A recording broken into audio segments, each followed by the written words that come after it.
aduonu enum afimpinu ene aduonu emiensa braso esa ensema hodo asamufu agina ntenten asamu krojen ne si ye fiti enwe anwumra besi sabre yanso yeji ye gwane edi mu nkyerɛkyerɛ mu nyina da ebesomo ensemi ye boaboa ni nyina no afri kojo apau newsroom bebi ayetie yi eye eno ekua afrankoma studios eno batampani studio ne yetia ensem ne yedi mu nkyerɛkyerɛ mu nyina da eba besomo ena anope ya bone bede edoso pa na ne ebedi mo akotin ebi ene se wo pani pa bi dia tudwa wo kyerɛ se wa manga na braso ese NPP ni NDC amayoko no yade wo mutu baby ni epre wo man ekanko na sansusu ana ankane Ghana ma panyini Owura John Dramani Mahama akoragina simpiani apaso ene o kyerɛ mu se oba pɛ Ghana enyomo bɛyɛ no wabobɔ bi so Abusua efisem no ebi aka ho ne momena no peyi ye betre so busumpo ni ade ni akyere mu ewo ensem fufuro mu amanoni nsem mu ye tufa ni akwa kopie mu ewo United Nations asoye wade atudwa akyere mu senko o man ya na se wiase afa na nyina de ye nimo ese kura wa mu donso wa mabobe abobede eye China kurodua no so amane bo a eba kyere mu se ansha na watwi mu India ehwire de nimo na Ghana rishmama wei ane zama wodo a anopa yensam twerefo atekyere di ayire yen kuntan si yemra ni asusu yamesuensu onsane mu ema wo so ehunu de etwaguo ewo oman mu ene amafoforo enso esoa anopa yi wodi ane so bedi achi ewo abefontentan so eye Facebook Live Ahenkan 93.3 FM wadruwe ani dia ne obuo kwan so ya ma nko awo enhwe sa na sabika frache oya yotrimodemfo aya hye na ma foforo so enya bi enhwe na sanso so na obetimi so de utrimopo asem na de ato ebere sefantem no ye beba ne abekenkan enso edama kama ya no like dia piso dia mama mo piafo afa ye nyina ye gitwi na ye nko YouTube eno enso eye Ahenkan 93.3 FM wadruwe wodi ane sa atwere kokko na ya atwere ehore mo subscribe ewo potoka semu fansa boss na beka ebusuaku no eboawo abrebi ade adwuma de awdo beba abefo tentan so bia no unyankaibo ewo fidie no so no sa boss wa ne yedam nya afena kwa hwe ye so ebiem afe 0594 841044 eye ofrenko tabudi a obetimi enso de otirimopo asem de afaso text message no anase WhatsApp na ebu bia no ode faso ba ye be jebrani akenkan e de amawo anopai anuanu mienu ayaketere apamu a yasi enkonya de omamu nsem emu nkyeremu eba besomo eye me adwen pa hene Kofi mensa adwene papa na papa ende wanim kan mene ahofe achim police mami akuya Janewa Ghana arishimama afe ensem no emu enkyeremu enie yese ensem no ase ede afri aye ankane Ghana man panyini His Excellency John Dramani Mahama same say data baleba boy de chikonkron semino ekazei ogusu a wobo ento ani nyina no enso so ne nsema hodo anasa nioma hunu se obetumi ababaye de aboa Ghana ene afi wono na manyoku NDC eno entino se sisi ano pese wo se 2 franc abiemo ene ma NDC amanyoko no afimpino ene aduonu nan abatuo ni mu etuani etu ayi ne asi ayi no mo amanyoko no gusu a wa mu edi enkomo enka ni mantem no dia aprobo no akwa kopie na no na akora ko gina simpie ni apaso ne etu an ne asi aheno mo andi si amanyoko no atwetwe nkomo no ana odi to dwa kire mu se wadnani adidi enwoma wodo ekoso Ghana hanum ati wabra ofiri abamuin no o chese enwoma ni bi won ma wote a ne ha dwere pa na kaya wo hunu se nka kasabre da ka ono na kasate so anka sa nwoma ekoso ama Ghana nkona ni mu nyina no aka game changer wasesa nwoma ama nwoma eso ekokso epa wase biaye ba ko empempe obi atwanani a na akwaso yonom esanse sa asoye no so asoye bi ahwe ne atimi dane nwoma ani ne atimi gina pintin a etisa ka pintin a betimi aboa ama Ghana fa ne ntoma pa afra pa frango dwumadie esanse ohwe frango aye kra adifiri nkrofo ama so bepiem Ghana anoma ade se no adi esika dodo na enu do bia so kan onti hu achidie eno no wo kyerɛ mu sɛ Ghana hanom frago no ye odu ha na so so yentimi nane ani enkoduru bre betimi awisu dia ye nneoma bebree eno ene nam so ebianei empanfo hwɛ ya omupigya eye tema oil refinery to edisi won mo sɛde be betimi aboa na so owura John Dramani Mahama kyerɛ mu sɛ eye tema oil refinery no ya gya no eye asarama na se atono ajeje mu a ene akyese esuo no bia mpɛsɛ obɛka ho asɛm no aboa ahwama soye no atimi agina san ensoso sɛ ka soye atimi agina ka Ghana ye ha dodo na no eketo atimi atwa wo kyerɛ mu sɛ wa abra onya akonya ebesom sɛ mampanyini no obi bebusa sɛ ɛdeɛ no otimi ɛyɛ de boa soye no wɔse na soye wa abra wɔte akonya so no de no ade nneoma egu akwan so pa asɛ ɛnya bibi na firi soro bɛte bayira homa mu a ama bayira mu akɛse a ɛkasabla kamno kɛse katema oil refinery no ɔpanyin kyɛse kɛ bo adwuma wadre na so ɛyɛ mfie na Ghana for the man no wɔtimi fa doto no nneoma nyina nwie no firi so ɛna ɔdane yɛ ɛde ma ɛyɛ MPP aban na adodan kwakufa ne Dr. Bawumia na komo ba ne de na konim sɛ o sɛ de na ɔmokora tete nkyɛm toto ayampia ɛrefa ɛyɛ sa adwumadie hu ne de na konim sɛ sabrika ya de sɛ adwumadie fi ase kora ɛkɔ nanim wadre na so sam no ɛkase ɔkyem sɛ MPP aban ne ba yɛ wɔm so atwi wɔ mani sɛ sɛbi kafra kyɛ panyina wɔyi mframa bɔne no wɔse ɛyɛ adeɛ sɛ hadwere pa tete no ɛno ti waka kyerɛ Ghana fo nyinaa sɛ ɔsrɛ monsa ma na konya biem na wɔnsa so mɛyɛ mampanyini na ɔbɛyɛ mampanyina o adeɛ so ɔbɛhyɛ ama tema oil refinery no atimi abɔ adwuma ama nneoma timi akɔ ɛyɛ enkan pa na akora de sansɛm wei enso so ɛto dwa no na yɛ adeɛ sɛ ɛyɛ ɛto ayi ne asi ayi no mo andi sɛ manyoko no mo ɛyɛ saaman ɛmontene ɛsoɔ ɛna kyɛso no mo ɛkɔdi ahyɛmu a wɔsane sansɛm wei nyinaa so ɛdigu ɛyɛ ɛhɔ. Since we left office, Tor has never processed crude oil again. I remember before we left office, we sent to Tor the first parcel of Ghanaian crude oil from our own oil field for Tor to process. That oil sat there for several years. Eventually, they discounted the oil and sold it out without processing it. I can assure you when NDC comes back, Tema and Ashaman are going to stand on their feet again. Enti adeshimama ene awuti yei eye ankane Ghana mampanyini owura John Dramani Mahama ana wote ne nkano na ne nsɛm no amfanso no ma wadi bi episu biem ekyerem ese pempen yi Ghana ene obieka se Ghana noma enkoye enam so ma sabi kafracho Ghana kroyadane adesrefo ene ye kan ye ho a ne amaye chance so ayi ma kakra nkodi ayi uhu ye mobo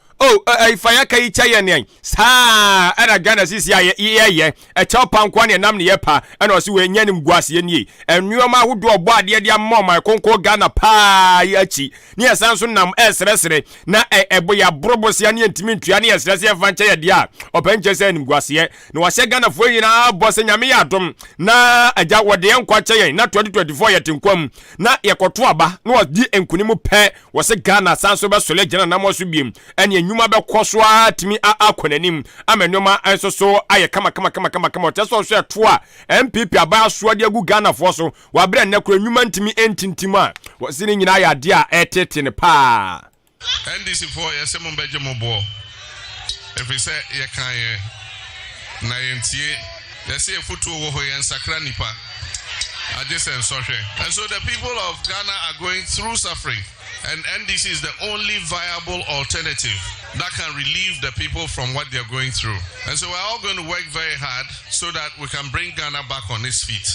Everything that we left the NDC, they have put into reverse gear. Profit-making state enterprises, we left them. Today, they are all making losses.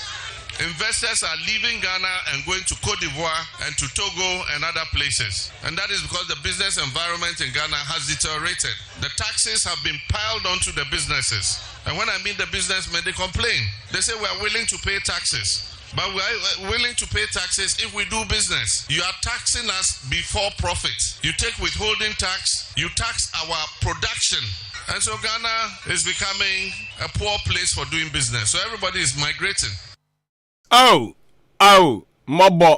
Mobo. Ozisi ya Ghana ya mobo. Wa mobo decide ye bia manitua no. Na amanfo kura o mabia bia nyuma nyina se o munyuma eguto munyina so ja Ghana ho.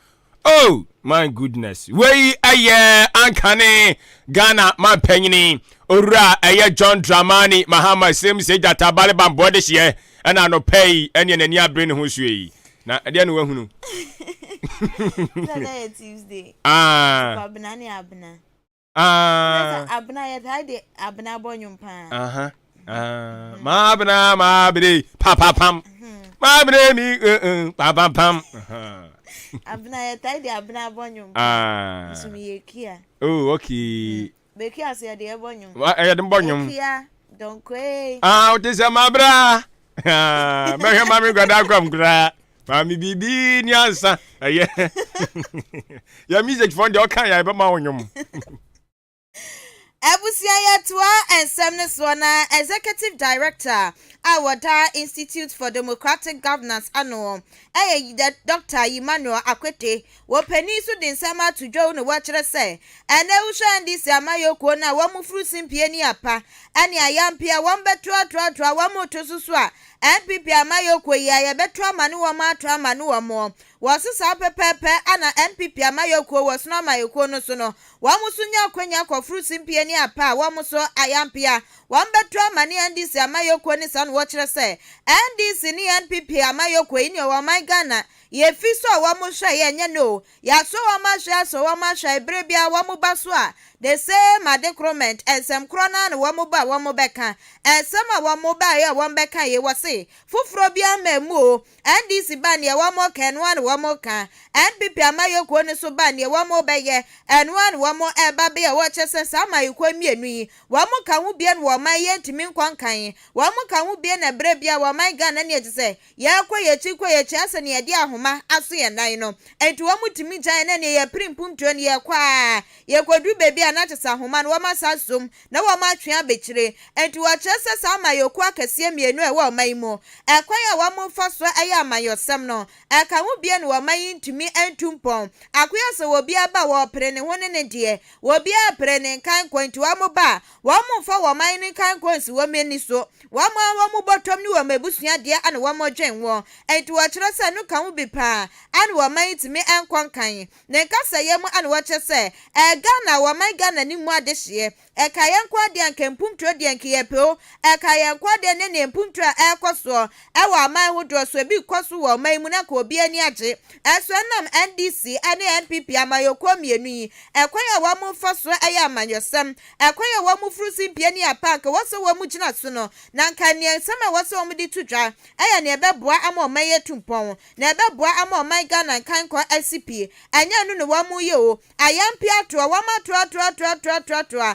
amene obi ehu se NDC ene NPP Amayoko no ade ba kwa wa mu ye ade wa ho aya ayampi ato susu de wa kire se emmoa omai enko nenim emmoa amamuo ensipie enti wo besre passe senkeye ana NDC Amayoko ni NPP Amayoko no wo mu nyina wo bia primpumtuo ho enti ka NPP Amayoko wo mu abangwem na ko wo mu pre empumtuo wo mu ye wo mafemu die akwantempo a wo de wo mu ye ayaresabia wo mu sibi suku adan wo mu sibi na ka wo mahwe esesa niema ni empumtuo ju ho adwuma no anko wo bekọ anim abo momoden ase ebra na ka NDC Amayoko no wa bangwem wasinka no na beboa ye pa kwaba ne sa NDC Amayoko no susu ba wo musu kwan bi so no wo be prisa kwan bi aso wo be bo homoden awo mpuntuom ase NPP Amayoko no wasisa etrimupo ni aniswade hunu no ana wane wa man Ghana ye hwe ni mo emu ade hye ya pese ye sabetimi aka etu obese pase NPP Amayoko ni NDC Amayoko no sa ayampi awodra ye wo motro na braso ese bebi a wo moto akodu bia no wo mudisie wa kire se ayampi awodra ye wo motro ne kura ka hu bie ana na mra hye bedwafo awudo wo mu jai mra hye bedwafie adwuma wo mu jai se wo mu ye mra hye bedwafo wo mu braso no wo mu ba betena fia na fe adwuma ho sam akwakoye den ama wo mo wo mu timi nkoni pado mu nkonkopa adwuma eze wo kwe wo bia nim esa asumesi wo benten wo wa bengwom no na nsama no wo keka nyina ya amayosam enti wo pia no wo kwa wo sropo se bia adwuma wa akwakopa na adwuma ni mu panifo wo mu ne na Amayoko ne ebo ebra enti esa no wo tifie wo se ni nyina ka hu bi na ama wo man yentimi ntumpo enti NDC ni NPP Amayoko no wo mu nya adwensachira They put us at risk of violence. Yes, our country could go down in flames. These two parts, because you see, if they had competed over delivery of the development goods and they've made us understand that we're a nation, they are building a nation, that would have been a different thing. The policies they pursue and even how they relate to themselves. They've been wicked to each other. We're talking about ex gratia and so on. Do you know when our lawmakers leave, they don't get jobs anywhere again? There's a top MPP friend of mine who told me, a brilliant guy, young guy who went into politics. When President Kufuor left office, he couldn't find a job. He tops the interviews and they tell him, but they can't explain why they can't offer the job to him. Abusiani, Executive Director, Penny Kwantrafo, our Institute for Democratic Governance, Dr. Emmanuel Akwete. Ma yantua anopa no sia akan Kasiebo no eso enko yen anim na wo eye epobusumi ni da na toso aduonu afempene ne aduonu miensa na eye eda yawada na no na akopiemu ewo eye asante mantamu a na eye adum ode atudwa ekiremu se omo ehunu se ababa wa bia ofre ne se Victoria eye dapa dodo na efe ne maame ayade se wato nananam ewoye ensiedo na wabro mu ko hu na amu no na chese woda eye emojam a chese eye arehosem pa na wosusua no onim de emu no ohuni se nipa boni ni bi na anase nipa boni fuo bi na sebi o onom ede etuo aboro na ene ya wo hwese de etuo bo ba no agugu no ho chese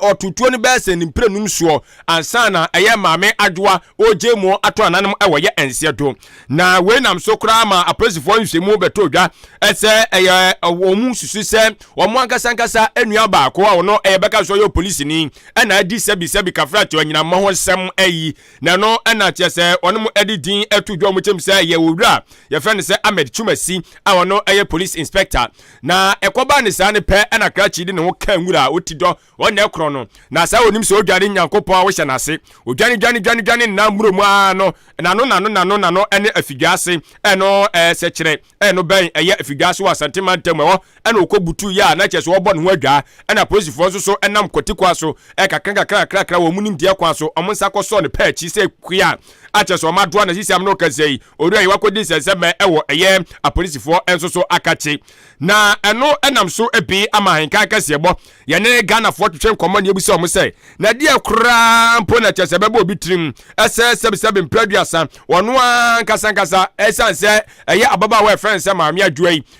enchichiremu echiremu se o police ni odi na wei na wo ye ono ankasa aja ni twetwemucho ne dofo ne girlfriend etidia na beba atese obi ebetimi atwetuo se obi a sebi kafra che oni da kete ba ko sosore ne dofo pa na sebi ogene nkwan e de free nsem ene Ghana fo kiro madwen pa atese enya de ketwa na Ghana fo enchiremu omde ma ye no busuafo ma yetibi ono ejaya bisano dentina oya de oni mejaye no kwa so take action se bonitio yenkuni pasa. Okay, yeah, wanya de se obetumi edesa emra no ade ahye ne nsem na otumi ekun obisa. Yeah, na the same time no so kra de woni mumra ema no ebi nka no kre unse police ni de na oya e bia one wanya dio but unse one e bia na ne ho akom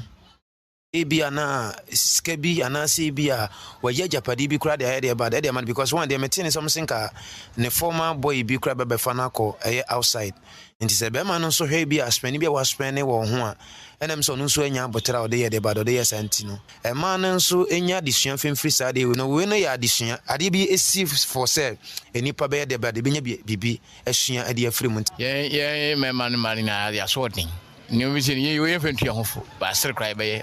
Bravo ka bon korobeko. Me mia koba bi. Nyankwa no ba. Say bia umpe nipa na jano. Wa hwempra na umpe na we jane life man no akon. Oba no so na be man na umpe ni be memfa na chi nkochempra. Na emani wasting time on hu bebre ntino.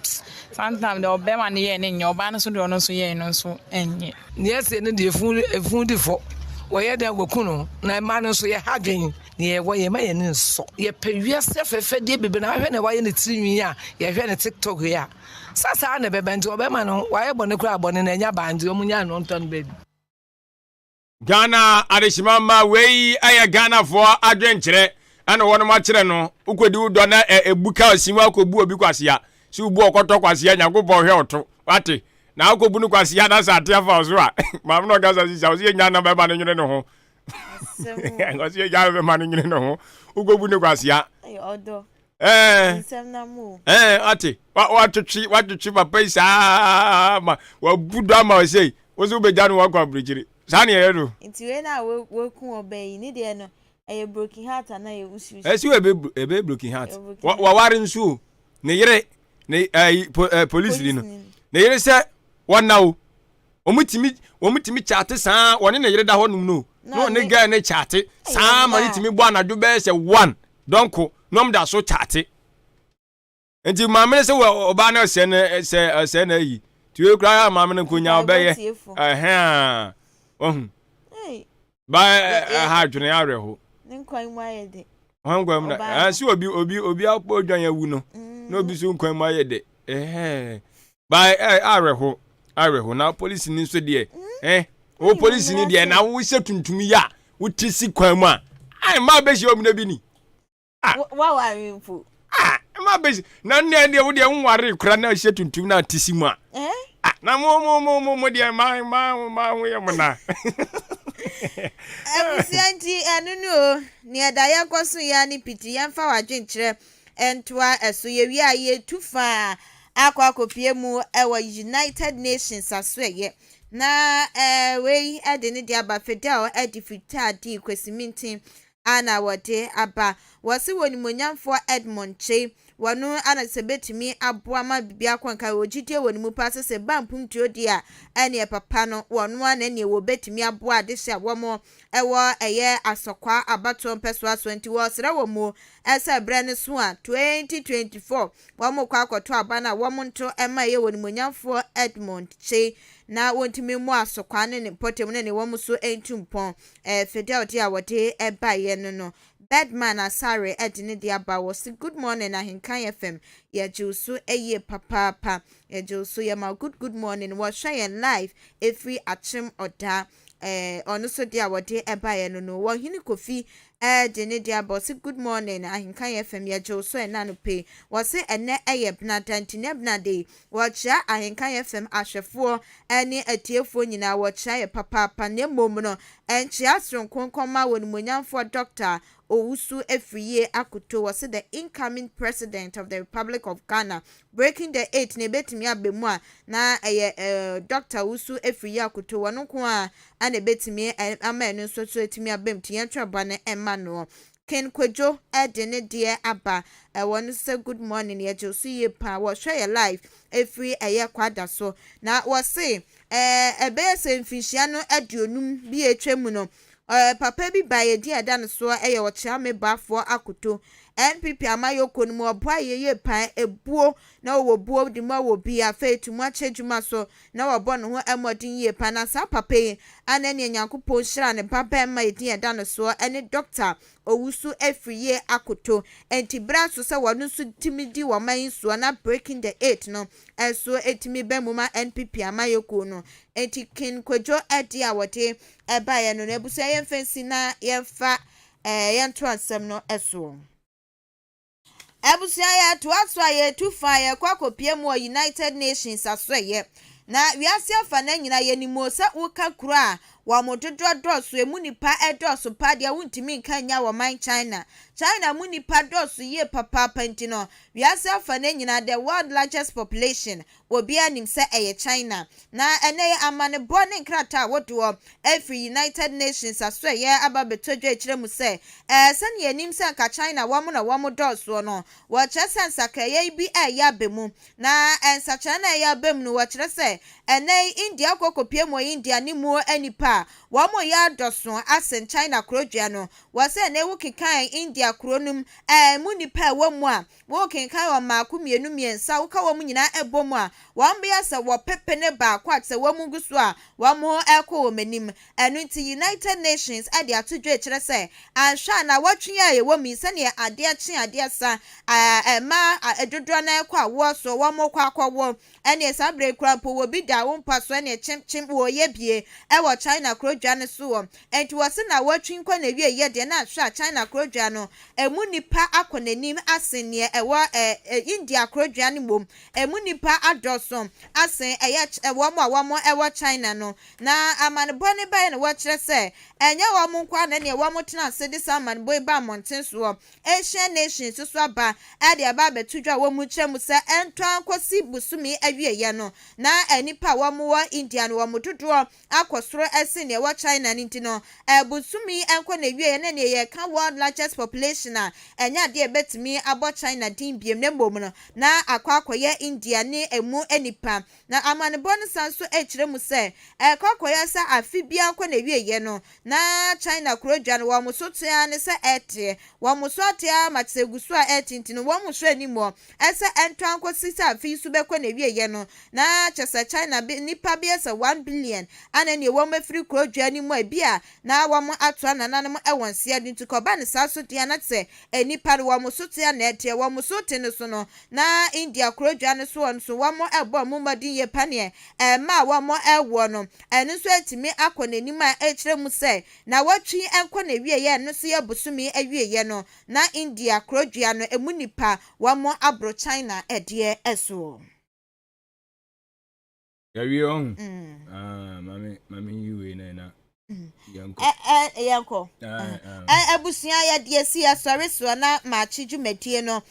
so ato asunti fra unwa no nso fra ni nya be dwenchen wo my Ghana enwo eye kabi mami kabi amammu nti ye be kire ya dwen na won so wa kire wa dwen ya kwa ye producer what na fidie na chie echinchim na fruma Facebook live YouTube live for the atumo eye Billy man wo pebu na kasa anene what na efidie no echie enwanu mienu so ayeji ye gwa ye din sem na ebre wo medin ene mame akwia Janewa mene adwen pa hene kofi mensa adwene papa na papa endi wanimu kan Kasiebo na si misi acham yamammo ne tie